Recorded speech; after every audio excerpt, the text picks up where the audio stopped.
Hello everybody, welcome back to my new blog. তো আজকে আমি অফিস যাওয়ার পথে ট্রেন থেকে নামার পথে যেহেতু আমাদের এখানে প্রচুর বাজার বসে, তো আমি আজকে ভাবলাম আমি আজকে সবজি বাজার করে নিয়ে যাই। তো কি সবজি বাজার করেছি তো সেটাই তোমাদের সাথে আজকে আমি শেয়ার করেছি। আর এখানে দেখতেই পাচ্ছ অনেক অনেক এখানে সবজি মানে তো দেখো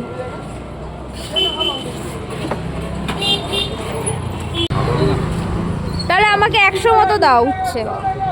10 টাকা দিয়ে দিই। 10 টাকার? হ্যাঁ 10 টাকার দাও।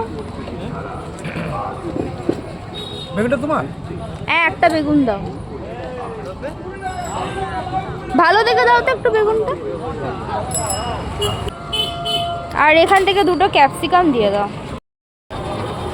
বড়ই দাও, মানে মিডিয়াম দাও দুটো। আড়াইশো বেশি আছে, 250 আর কি। আর দিকে দুটো গাজর দাও। গাজর কত করে গো? 215 টাকা। 215 টাকা। আর কি? আর ফুলকপি কত করে? ফুলকপি 25 টাকা। একটু একটা ভালো ভালো দেখে একটা ফুলকপি দিয়ে দাও। দুটো প্লাস্টিক দেবে, মানে ফেটে যায়। মানে আলু আর ওই টমেটোটা একটা জায়গায় দাও, আর ক্যাপসিকাম উচ্ছেগুলো একটা জায়গায় দাও। একটা ফুলকপি দিয়েছো? বড় বড় প্যাকেটে দিচ্ছি। তা দাও দাও দাও।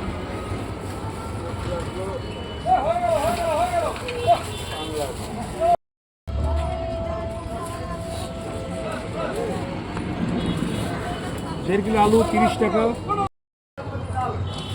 গাজর কত দিয়েছো? 250 টাকা। ঠিক আছে দাও। 40, 55, 55 10 65, 65 হচ্ছে 10 টাকা, 75 টাকা, 75 টাকা আর 30 টাকা, 105 টাকা, 105 আর হচ্ছে 15, 120, 120 আর হচ্ছে 15, 335, 135 আর হচ্ছে 25। আর কি? আর কিছু না। কত হয়েছে আমার? হ্যাঁ কত? 160। তো বাজার সেরে হচ্ছে আমি এখন বাড়ির দিকে যাচ্ছি। তো আমি রিক্সা করে নিয়েছিলাম, তো রিক্সা করে আমি এখন বাড়ির দিকে রওনা দিচ্ছি। তো ভিডিওটা কেমন লাগলো অবশ্যই জানিও। তো দেখা হচ্ছে নেক্সট ব্লগে, বাই।